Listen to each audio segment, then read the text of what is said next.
Assalamualaikum warahmatullahi wabarakatuh. Salam sejahtera, salam, Om Swastiastu, Namo Buddhaya, salam kebajikan. Sebelumnya, perkenalkan kami dari kelompok 3 peserta Latsar CPNS tahun 2020 Puslatbang KDOD Kota Samarinda. Adapun anggota dari kelompok kami yaitu yang pertama ada Ibu Umi Solika, yang kedua ada Putut Pamilih Widakdo, yang ketiga ada Nindya Adiasari, yang keempat ada Swastia Rahastama, yang kelima ada Andromeda Dwi Laksono, yang keenam ada Haryo Jati Setiadi, yang ketujuh ada Bayu Nur Abdallah, yang kedelapan ada Irfan Aprison, dan yang terakhir saya sendiri, Rian Beni Sukmara. Dalam kesempatan ini, kami dari kelompok 3 akan membahas tentang review film pendek dari Lembaga Administrasi Negara Republik Indonesia yang berjudul Aku dan PNS Hebat, yang dikaitkan dengan materi akuntabilitas. Oke, langsung saja kita masuk ke dalam pembahasan materi. Yang pertama adalah kondisi saat ini yang diambil dari film Aku dan PNS Hebat. Di sana ada beberapa poin yang di-highlight. Yang pertama adalah citra negatif dari kinerja ASN yang tergambar dari video tersebut. Yang kedua, adanya fakta bahwa di film tersebut belum semua ASN menerapkan akuntabilitas dalam bekerja sehari-hari. Dan yang ketiga, di sana ASN bekerja lamban dan baru bergerak ketika ada korban yang jatuh, bahkan sampai terjadi korban jiwa. Pertama, tidak adanya keterbukaan informasi dan transparansi kepada publik. Kalau kita melihat dari video tersebut, kita bisa menyaksikan sebelumnya tidak adanya laporan transparansi atau laporan sejenisnya yang ditempelkan di papan pengumuman untuk proses laporan kepada masyarakat, sampai akhirnya PNS Hebat tersebut berinisiatif membuat sebuah laporan dari perbaikan jalan di desa dan ditempelkan pada papan pengumuman dengan tujuan agar masyarakat desa bisa mengetahui berapa jumlah biaya dari perbaikan jalan yang ada di desanya.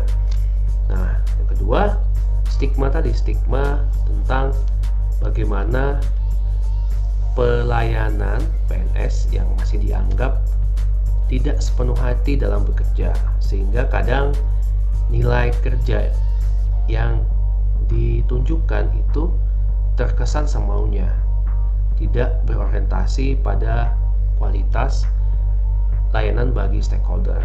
Nah, sebagai contoh dalam video, stigma dari temannya PNS Hebat tersebut itu menyatakan bahwa banyaknya PNS yang tidak ramah dalam melakukan pelayanan, atau banyaknya PNS saat jam-jam kerja dalam melayani masyarakat malah mereka di warung kopi atau sedang berbelanja di sebuah mall.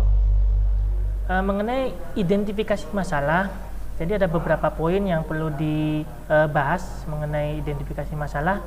Yang pertama, bagaimana mengubah stigma atau citra negatif PNS di masyarakat umum. Kemudian yang kedua, bagaimana memberikan pelayanan yang maksimal kepada masyarakat sesuai standar pelayanan. Kemudian bagaimana agar pelaporan perbaikan jalan desa dapat dilaksanakan secara akuntabel, baik di organisasi dan stakeholder sesuai standar pelayanan. Kemudian yang keempat, bagaimana agar proses pengajuan perbaikan jalan desa dapat segera dilaksanakan agar tidak menunggu kejadian atau korban jiwa. Dan yang terakhir, bagaimana cara meningkatkan akuntabilitas PNS di lingkungan kerja. Untuk selanjutnya akan dijelaskan oleh teman saya. Terima kasih. Yang pertama adalah PNS menjadi contoh sikap teladan masyarakat yang baik, sehingga kepercayaan masyarakat terhadap PNS itu meningkat dari yang sebelumnya masyarakat berharap kepercayaan biasa-biasa saja menjadi lebih percaya lagi terhadap kinerja PNS. Nah, kondisi yang kedua adalah berusaha untuk meningkatkan kepuasan layanan sehingga menimbulkan citra yang baik di masyarakat. Kondisi yang ketiga adalah adanya keterbukaan informasi dan transparansi dalam setiap kegiatan yang dilaksanakan oleh PNS tersebut atau instansinya. Nah, yang keempat adalah terlaksananya program-program kerja pemerintah tanpa harus menunggu jatuhnya korban jiwa. Nah, dalam hal ini misalnya tersangkut korupsi atau apapun itu. Dan yang terakhir, kondisi yang diharapkan ialah terlaksananya akuntabilitas yang baik di lingkungan kerja PNS dalam berbagai kegiatan, serta terwujudnya kesadaran akan tanggung jawab PNS sesuai dengan amanah yang diberikan kepadanya. Kami kerjakan. Pertama, adanya komitmen mutu terhadap pelayanan kepada masyarakat. Yang kedua, evaluasi dan monitoring pelayanan yang dilaksanakan secara berkelanjutan. 3, menerapkan standar pelayanan masyarakat yang akuntabel. 4, sosialisasi kepada masyarakat terkait akuntabilitas ASN. 5, menjaring aspirasi baik melalui survei atau hasil pelaporan warga sebagai dasar penyusunan program prioritas. Yang terakhir, pengajuan perbaikan jalan dapat dilakukan secepatnya tanpa harus menunggu jatuhnya korban jiwa dengan adanya program prioritas. Nah, itu adalah merupakan. Jadi yang pertama adalah pentingnya kesadaran masyarakat umum terkait laporan fasilitas negara yang sekiranya perlu diperbaiki. Untuk menunjang itu, maka pemerintah perlu membuat fasilitas pelaporan pada warga. Nah, pelaporannya itu bisa apa saja, yaitu bisa saja aplikasi, messenger, dan juga media sosial. Nah, untuk aplikasi pelaporan tersebut, pemerintah memerlukan sistem pelaporan yang sudah terintegrasi dengan instansi-instansi terkait, dan juga fasilitas tersebut dapat mengakomodir penyediaan fasilitas untuk warga berkebutuhan khusus. Untuk yang lain, kita perlu juga adanya pelaksanaan pelatihan dan sosialisasi terkait akuntabilitas bagi ASN. Lalu yang terakhir, adanya pemberdayaan pihak swasta dan masyarakat sekitar untuk bergotong royong melaksanakan perbaikan jalan desa secara swadaya. Baik, berikutnya akan dilanjutkan oleh teman saya persilahkan. Nah, nilai-nilai akuntabilitas apa aja sih yang bisa kita petik dari video itu? Pertama adalah akuntabilitas stakeholder, di mana PNS muda tersebut telah melaporkan kepada masyarakat umum terkait dengan adanya perbaikan jalan di daerah tempat dia bekerja. Kemudian kedua adalah akuntabilitas organisasi, di mana PNS muda tersebut telah melaksanakan pelaporan kinerjanya dengan baik kepada organisasinya. Kemudian ketiga adalah akuntabilitas kelompok, yaitu PNS muda itu telah mengikut bekerja secara berkelompok dengan mengikuti rapat, kemudian dia melaksanakan pekerjaan sesuai dengan amanah yang diberikan kepadanya.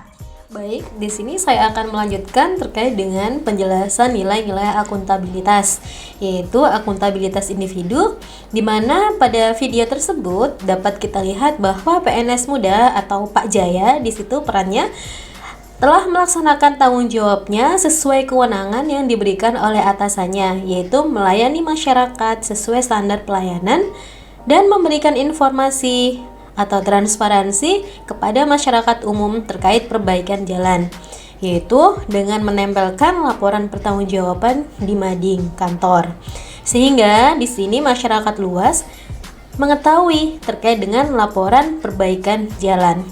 Kemudian berikutnya yaitu akuntabilitas personal, di mana dalam video tersebut dapat kita lihat bahwa Pak Jaya atau PNS muda tersebut telah menanamkan kejujuran integritas, moral, dan etika dalam melaksanakan yang termasuk dalam alat akuntabilitas antara lain yaitu perencanaan strategis atau strategi plan yang berupa rencana pembangunan jangka panjang RPJP nasional atau daerah.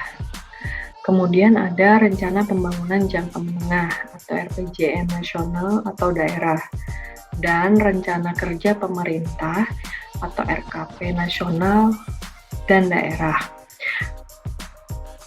serta rencana strategis atau Renstra untuk setiap satuan kerja perangkat daerah SKPD dan sasaran kerja pegawai atau SKP untuk setiap PNS.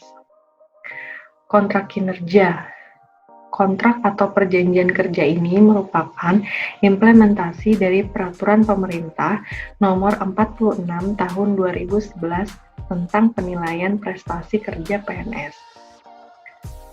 Laporan kinerja. Laporan akuntabilitas kinerja instansi pemerintah atau LAKIP yang berisi perencanaan dan perjanjian kinerja pada tahun tertentu, pengukuran dan analisis capaian kinerja, serta akuntabilitas keuangan. Oke, para sobat ASN, mungkin cukup sekian dulu pembahasan dari kelompok kami. Kurang lebihnya kami mohon maaf. Sampai jumpa di lain kesempatan. Wassalamualaikum warahmatullahi wabarakatuh. Salam sobat ASN.